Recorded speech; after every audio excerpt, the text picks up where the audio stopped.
Hello YouTube. Happy Valentine's Day, and happy Valentine's Day, Matt Slick. If you're watching, cheers to you, cheers to everyone here.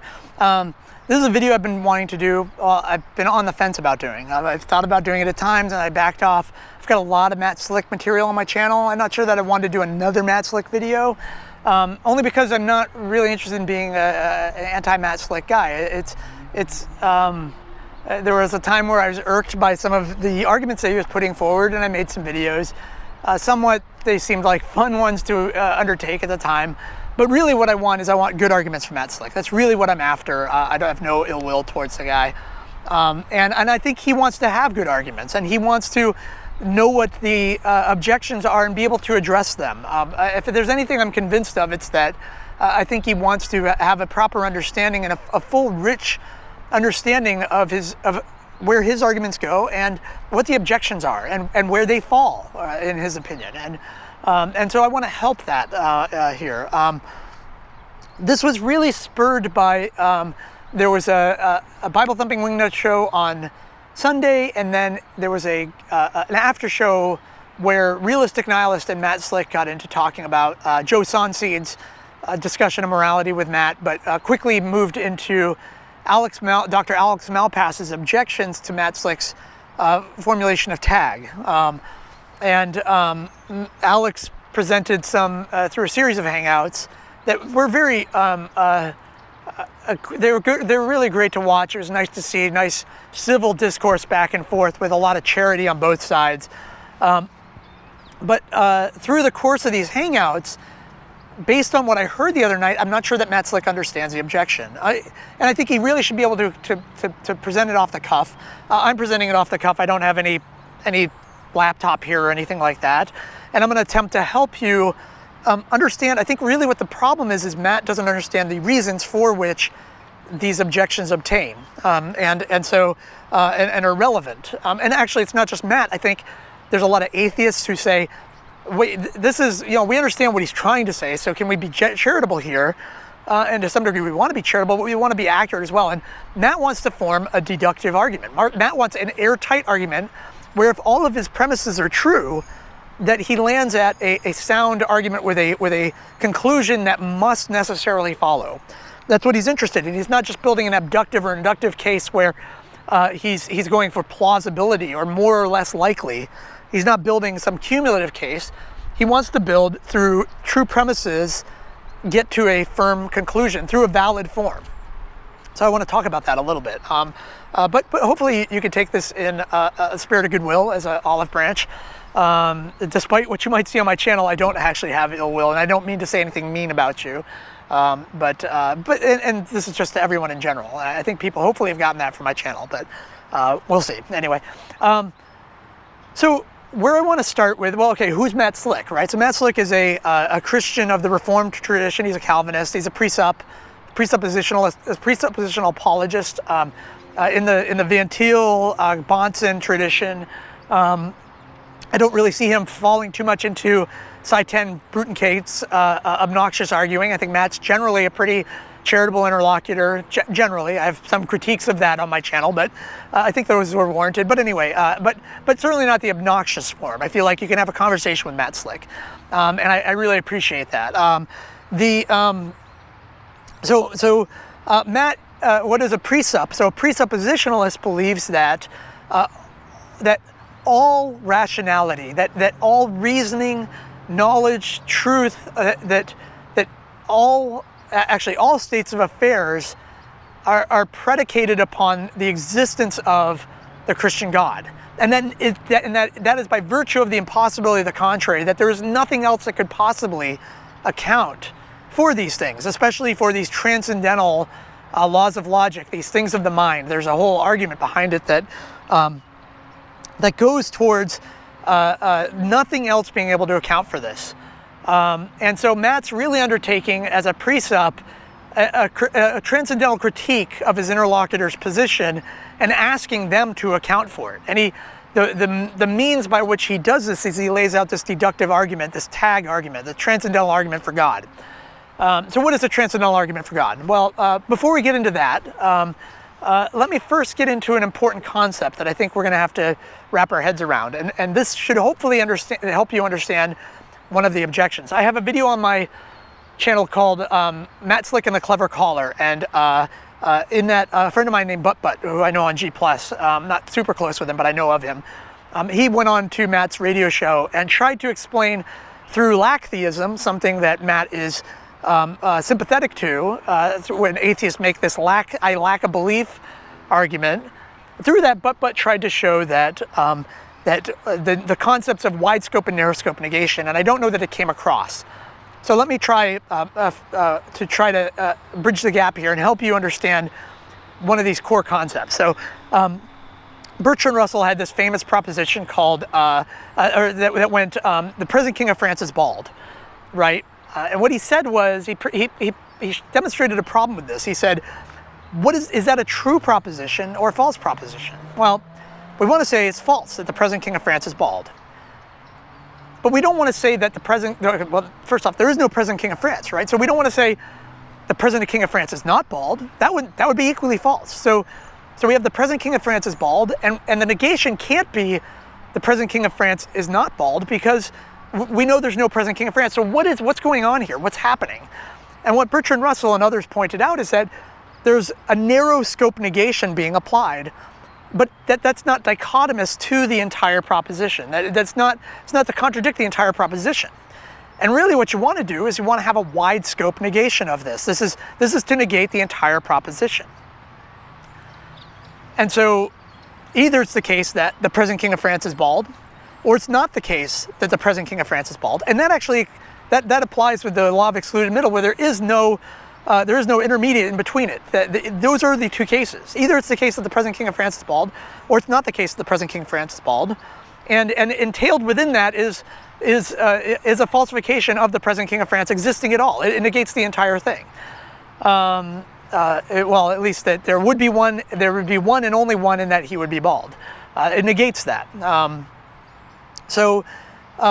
Another way to think about this, another common one that I use is, either it's the case that Bert is riding his bike, or it's not the case that Bert is riding his bike. And that covers all cases. If it were the case that somebody else is riding my bike, is not the case that Bert is riding his bike, would cover that case, right? And so when we negate the whole proposition, we end up with a dichotomy. But if we were to say, either it's the case that Bert is riding his bike, or it's the case that not Bert is riding his bike, and by that I put not Bert in the brackets. The problem with that is I've negated the term Bert, not the entire proposition.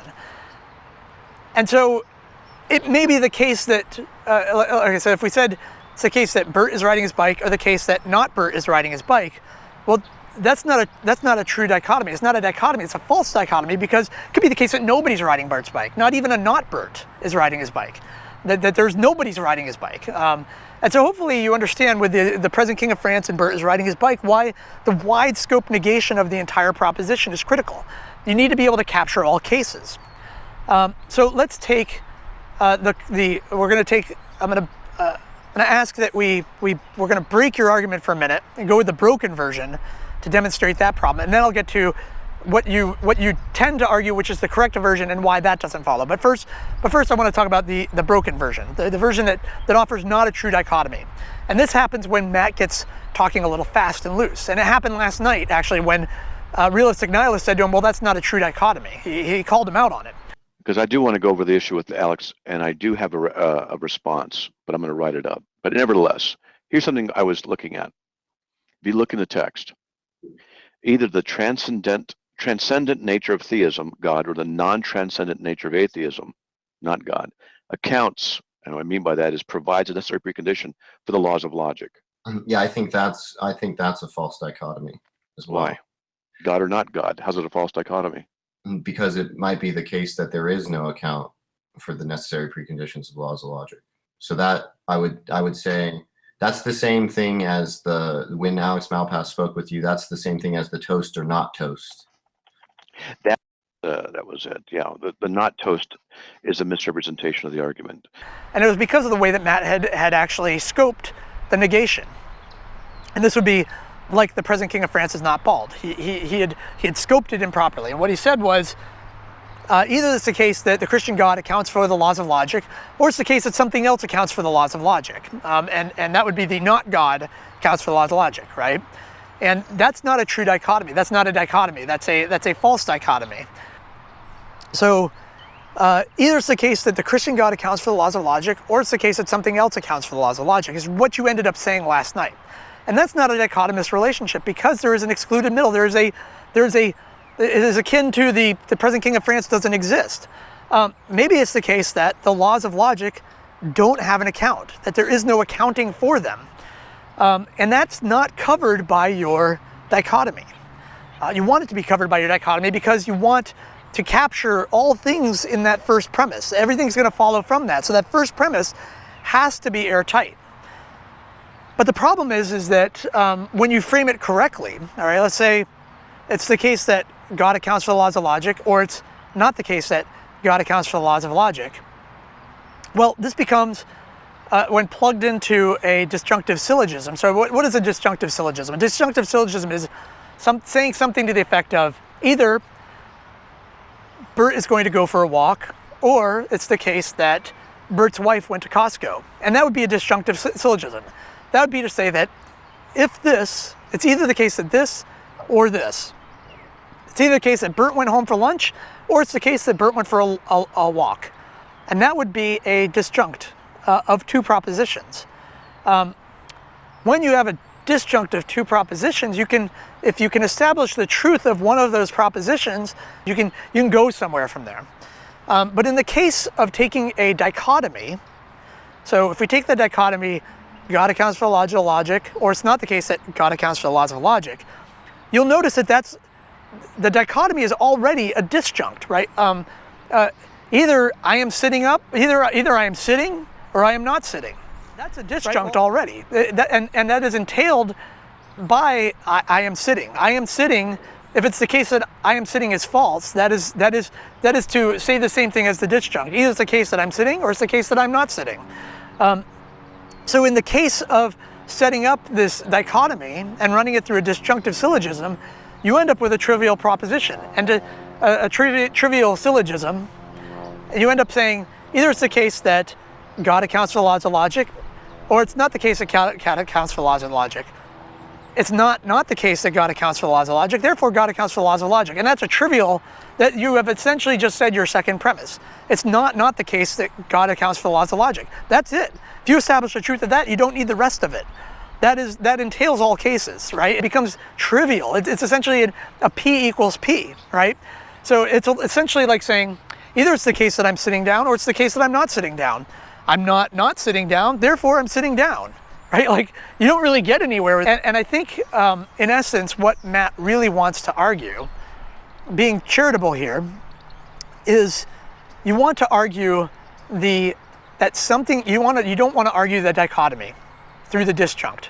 You want to argue what you've been saying when you get fast and loose. Really what you want to argue is, either it's the case that God accounts for the laws of logic, or something else accounts for it.